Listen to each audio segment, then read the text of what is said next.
सोने चांदी के बेड वाला पेड़ का जादू। माही रामगढ़ राज्य के छोटे से गांव में अपने माँ बाबा के साथ रहती थी।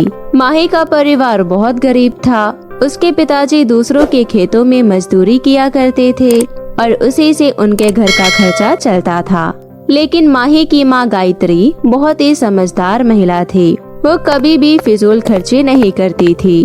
वो कम पैसों में भी बहुत अच्छे से अपना घर चला लेती थी, जिस वजह से उनके घर में कोई भी सुख सुविधा न होने के बावजूद भी सभी बहुत खुशी खुशी रह रहे थे। माही गांव के ही सरकारी स्कूल में पढ़ती थी। माही की एक सहेली थी मुस्कान। मुस्कान गांव के जमींदार की बेटी थी। अरे माही, आज फिर तूने स्कूल आने में इतनी देर कर दी। मुझे तुम्हें एक बहुत ही खास चीज दिखानी है। खैर, अब मैडम के आने का समय हो गया है। मैं तुम्हें छुट्टी का टाइम दिखाऊंगी। और फिर सभी बच्चे पढ़ाई करने लगते हैं। छुट्टी होने के बाद मुस्कान माही को अपनी नई साइकिल दिखाती है। माही, ये देखो, ये मेरी नई साइकिल है। अच्छी है ना? अब से मैं इसी से स्कूल आया करूँगी। इसी बहाने मेरा थोड़ा वर्कआउट भी हो जाएगा। हाँ मुस्कान, ये साइकिल वाकई बहुत अच्छी है और तुम भी बहुत अच्छी हो। मुझे तुम्हें यूँ खुश देखकर बहुत ही अच्छा लगा। अच्छा माही, तुझे पता है मेरे पापा ने मुझे ये साइकिल किस खुशी में दिलाई है? किस खुशी में? अरे पागल, 2 दिन बाद मेरा जन्मदिन है और ये साइकिल तो कुछ भी नहीं है। देखना, मेरे जन्मदिन पर मुझे और कितने सारे गिफ्ट मिलते हैं। अच्छा सुन, तू भी मेरे जन्मदिन पर आना और देखना मेरा जन्मदिन कितने धूमधाम से मनता है। ठीक है मुस्कान, मैं जरूर आऊंगी। माही, तुझे तो पता ही है हम सब कितने अमीर लोग हैं और मेरी माँ को तो गंदे और गरीब लोग तो बिल्कुल भी पसंद नहीं है। इसलिए प्लीज तू थोड़ा ढंग के कपड़े पहन कर आना। देख, बुरा मत मान, लेकिन मेरी इज्जत का सवाल है इसलिए बोल रही हूँ। मुस्कान, तुझे तो पता है ना मेरे माँ बाबा कितने मेहनत से घर का खर्चा चलाते हैं। मैं अभी उनसे नए कपड़े का डिमांड नहीं कर सकती। अगर मेरे आने से तुम्हारे इंसल्ट होगी तो फिर मैं नहीं आऊंगी। अरे तू तो एकदम ही बुरा मान गई। मेरे कहने का मतलब समझने की कोशिश कर। तू मेरी सबसे अच्छी दोस्त है। तू आएगी तो मुझे अच्छा लगेगा। ठीक है, मैं जरूर आऊंगी। घर आने के बाद माही को पता चलता है कि उसके बाबा की तबीयत खराब है और उसकी माँ उन्हें ठंडे पानी की पट्टी कर रही है। माँ, बाबा को तो बहुत तेज बुखार है। आप रुकिए, मैं अभी डॉक्टर को बुलाकर लाती हूँ। देखिए, बारिश में भीगने की वजह से इनको निमोनिया हो गया है। मैंने कुछ दवाइयाँ लिख दी है, इन्हें ले आइएगा। और हाँ, इन्हें नीचे जमीन पर बिल्कुल भी नहीं सोने दीजिएगा। जमीन पर सोने से इनकी तबीयत और बिगड़ सकती है। ठीक है डॉक्टर साहिबा। गायत्री ने कुछ पैसे घर के लिए जोड़ रखे थे। उसी से वो अपने पति के लिए दवाई और एक सस्ता सा खाट खरीद कर ले आती है। माँ, आज मेरी सहेली मुस्कान का जन्मदिन है तो मैं स्कूल से सीधा मुस्कान के घर जाऊंगी, तो मेरा इंतजार मत करना और आप और बाबा खाना खाकर सो जाना। बेटी, वो लोग तो बहुत अमीर लोग हैं, उनसे हमारा कोई मेल नहीं है। बेटी, इन लोगों से दूर रहा करो। माँ, मुस्कान ऐसी नहीं है, वो बहुत अच्छी है और मुझे बहुत मानती है। अच्छा, अब मैं चलती हूँ, शाम को खाना खाकर ही आऊंगी। इतना बोलकर माही मुस्कान के घर पार्टी में चली जाती है। पार्टी में माही को देखकर सभी माही का खूब मजाक उड़ाते हैं। अरे ये कौन है? लगता है ये यहाँ के साफ सफाई करने आई है। हाँ, शायद नौकरानी की बेटी होगी। तभी वहाँ मुस्कान आ जाती है। माही, मेरे साथ आओ। माही, क्या जरूरत थी इन कपड़ों में सबके सामने आने की? ये लो कपड़े और जाकर ये जल्दी से इसे पहन लो। बाहर तुमने देखा नहीं कितने बड़े बड़े लोग हैं सारे। अब सब तुम्हें ऐसे देखकर नौकरानी ही समझेंगे ना। अब जाओ और चेंज करके आओ।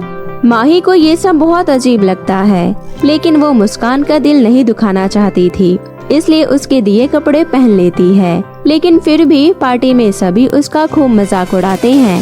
साथ ही मुस्कान भी अपने अमीर दोस्तों के साथ मिलकर माही पर हंसती है। पार्टी खत्म हो जाने के बाद सभी अपने अपने घर चले जाते हैं, लेकिन मुस्कान माही को अपने साथ रोक लेती है। अरे माही, थोड़ी देर और रुक जाना। मुझे आज इतना सारा गिफ्ट मिला है कि मैं अकेले उसे खोल ही नहीं पाऊंगी। आजा, मेरी हेल्प कर दे।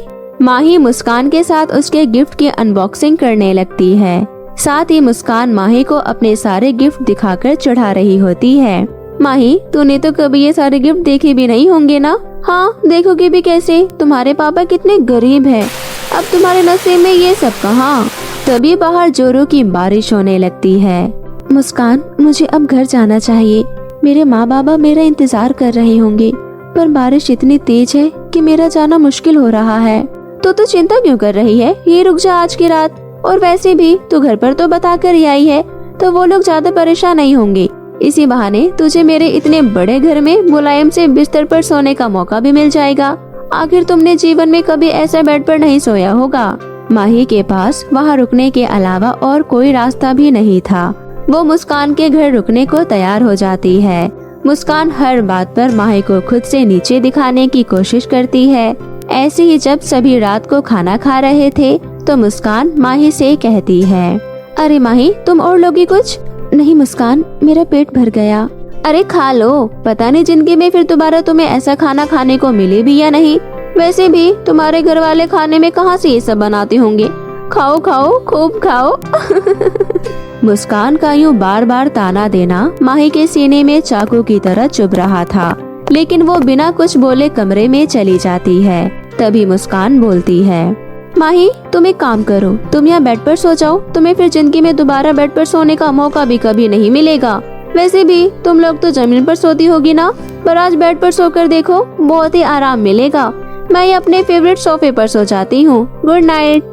मुस्कान फिर एक बार माही की गरीबी का मजाक उड़ाते हुए वहाँ से चली जाती है। माही भी बेड पर सोने चली जाती है। माही को बेड पर लेटकर बहुत ही अच्छा लगता है। वो बेड बहुत ही गद्देदार और मुलायम था। ये देखकर माही सोचती है, ये बेड तो बहुत ही अच्छा होता है। काश कि हमारे पास भी ऐसा बेड होता। मुस्कान सही तो कह रही है। मैं आज तक कभी इतने सुख का अनुभव नहीं की जितना कि आज कर रही हूँ। माही ये सब सोचते हुए सो जाती है। माही को उस रात बहुत ही सुकून की नींद आई। घर पहुंचकर माही अपनी माँ से मुस्कान के बेड की बहुत ही ज्यादा तारीफ करती है। माँ तुझे पता है, कल रात मैं मुस्कान के घर पर एक बहुत ही मखमल के बेड पर सोई। उस पर सोते ही मुझे ऐसा लगा जैसे मैं किसी फूलों के बिस्तर पर सोई हूँ। मुझे बहुत ही अच्छी नींद आई। आज से पहले मुझे इतनी अच्छी नींद कभी नहीं आई। माही को इतना खुश देखकर उसकी माँ मन में सोचती है, हे ऊपर वाले, काश कि तूने दुनिया में गरीबी दी ही नहीं होती तो कितना अच्छा होता। सबके बच्चे मुस्कान बिटिया की तरह ही खुश रहते। आज पहली बार मैंने अपनी बेटी को इतना खुश देखा है और मैं अपनी बेटी के चेहरे से ये मुस्कान कभी हटने नहीं दे सकती। पहली बार मेरी बेटी को कोई चीज दिल से पसंद आई है। मैं दिन रात मेहनत करके अपनी बेटी के लिए एक बेड लेकर आऊंगी। माँ कहाँ खो गई हो? पापा कब से तुम्हें आवाज लगा रहे हैं। खाना नहीं खाना है क्या? हाँ बेटी, मैं अभी खाना लगाती हूँ। उस दिन से गायत्री भी अपने पति के साथ खेतों में मजदूरी करने लगती है और गायत्री को जो भी पैसे मजदूरी में मिलते वो उसे जोड़ने लगती है। 1 महीने की कड़ी मेहनत के बाद गायत्री को 5,000 रुपए मिलते हैं। गायत्री उन पैसों को लेकर बेड खरीदने बाजार चली जाती है और बेड का एक दुकान देखकर उसके अंदर जाकर बोलती है, भाई साहब मुझे बेड लेना है, कितने तक का आ जाएगा? हमारे पास 10,000 से लेकर 50,000 तक का बेड है। आप बताइए आपको किस रेंज का बेड चाहिए? क्या इतना महंगा? क्या कुछ कम नहीं हो सकता भाई साहब? हमारे यहाँ एक ही दाम है। आप सुबह सुबह मेरा ज्यादा दिमाग मत खराब करो। लेना है तो लो, वरना जाओ यहाँ से। पता नहीं कैसे कैसे कस्टमर आ जाते हैं। भाई साहब मैं ये बेड अपनी बेटी को तोहफे में देना चाहती हूँ। कल मेरी बेटी का जन्मदिन है और मैं चाहती हूँ कि इस जन्मदिन पर मैं उसे बेड ला कर दूँ। अभी मेरे पास सिर्फ 5,000 ही हैं। मैं आपसे वादा करती हूँ कि अगले महीने आकर मैं आपको बाकी के 5,000 रुपए दे जाऊंगी। कृपया करके मुझे 10,000 वाला बेड दे दीजिए। सुबह सुबह चुना लगाने के लिए मैं ही मिला हूँ क्या तुझे? जा और जाकर किसी और को चुना लगा। काम का टाइम है, दिमाग खराब मत कर। निकल यहाँ से, अब जा यहाँ से। ये सुनकर गायत्री बहुत ही दुखी हो जाती है। वो 2-3 दुकानों में जाती है लेकिन हर कोई उसे डांट कर भगा देता है। गायत्री बहुत ही निराश मन से घर जाने लगती है। मैं कैसी माँ हूँ, अपनी बच्चों की एक ख्वाहिश भी नहीं पूरा कर सकती। मैंने आज तक कभी अपनी बेटी का जन्मदिन नहीं मनाया, न ही उसे बताया है कि कल उसका जन्मदिन है। आज पहली बार एक छोटी सी खुशियाँ मनाने की सोची तो वो भी मुझसे नहीं हो पा रहा है। गायत्री यही सोचते हुए चली जा रही थी। तभी वो चलते चलते एक घने जंगल में पहुंच जाती है। हे भगवान, ये मैं कहाँ आ गई? अब मैं घर कैसे जाऊं? गायत्री वापस घर आने का बहुत रास्ता ढूंढती है लेकिन वो जंगल में फंसती ही चली जाती है। उसे बाहर आने का कोई रास्ता नजर ही नहीं आता है। वो वहीं रोने लगती है। तभी उसके सामने एक परी आती है और बोलती है, क्या हुआ और तुम इस घने जंगल में क्या कर रही हो? और तो और तुम रो क्यों रही हो? गायत्री परी को अपनी सारी बातें बताती है। ये सब सुनकर वो परी गायत्री से कहती है, तुम चिंता मत करो, यहाँ से बाहर जाने में मैं तुम्हारी मदद करूँगी और तुम्हारी सारी परेशानी को भी दूर करूँगी। तभी परी एक जादू करती है और वहाँ एक जादुई सोने चांदी के बेड वाला पेड़ प्रकट हो जाता है। परी उस पेड़ से एक सोने का बेड गायत्री को देते हुए बोलती है, ये लो गायत्री, ये तुम्हारी बेटी के जन्मदिन का तोहफा है और ये कोई मामूली बेड नहीं बल्कि जादुई बेड है। तुम इस बेड पर लेटकर जो भी कहोगी वो बात सच हो जाएगी। गायत्री उस सोने के बेड को देखकर बहुत ही ज्यादा खुश हो जाती है, क्योंकि ये बेड तो जैसा उसने सोचा था उससे भी कई गुना ज्यादा अच्छा था। गायत्री की माँ परी का धन्यवाद कर उस बेड पर लेट जाती है और बोलती है, हे जादुई बेड, मुझे घर ले चलो। तभी एक जादू होता है और गायत्री बेड के साथ अपने घर में आ जाती है। घर आने के बाद गायत्री अपनी बेटी माही को बुलाती है। माही सोने के बेड को देखकर बहुत ही ज्यादा खुश होती है। अरे वाह माँ, ये बेड तो बहुत ही अच्छा है। आखिर आप इतना सुंदर बेड कहाँ से लेकर आए? गायत्री अपनी बेटी माही को सारी बातें बताती है और ये भी बताती है कि बेटा, ये कोई साधारण बेड नहीं है बल्कि जादुई बेड है। अगर तुम्हें मेरी बात का यकीन नहीं तो मैं तुम्हें अभी दिखाती हूँ। इतना बोलकर गायत्री उस बेड पर लेट जाती है और बोलती है, हे जादुई बेड, हमारी सारी गरीबी दूर कर दो। गायत्री के इतना बोलती ही उनका घर एक आलीशान बंगले में बदल जाता है और वे लोग बहुत ही ज्यादा अमीर हो जाते हैं और बहुत ही धूमधाम से अपनी बेटी माही का जन्मदिन भी मनाते हैं। माही अपनी दोस्त मुस्कान को भी अपने जन्मदिन की पार्टी में बुलाती है। माही का इतना बड़ा घर और इतना सब कुछ देखकर मुस्कान सोचती है, आखिर ये गरीब माही एकदम से इतनी अमीर कैसे हो गई? और इसका रहन सहन देखो कितने स्टैंडर्ड हो गया है। आखिर एकदम से ऐसा कैसे हो गया? मुझे पता लगाना ही होगा।